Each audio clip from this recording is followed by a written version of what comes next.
రోజు 3 మాటలు గంగా నది గంగా నది గంగా నది అని అనుకుంటే చాలు. అలా పడుకోబోయే ముందు లేచే ముందు ఒకసారి గంగని స్మరించిన వాడు ఎవరుంటాడో అటువంటి వాడి యొక్క మహాపాతకములను కూడా గంగ తీసేస్తుంది. గంగ పరమశివుడి తల మీద పడేటప్పుడు అహంకరించింది. ఈయనంతటి వాడు ఈడ్చవతల పారేస్తానంది. అదే గంగ తన తప్పు దిద్దుకోవడం ఎలా అనుకుందిట.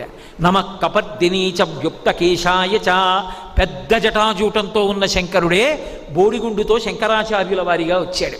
శంకరాచార్యుల వారిగా కాశీపట్టణానికి శంకరులు వస్తూ ఉంటే గంగ కెరటాలు ముందుకొచ్చేట. ఆనాడు నీ శక్తి తెలుసుకోలేక అహంకరించి నెత్తి మీద పడ్డా, ఈనాడు నీ కాళ్ళ మీద పడతానని కెరటాలు ముందుకొచ్చేన కాళ్ళు కడిగేట. గంగ అంత పవిత్రం.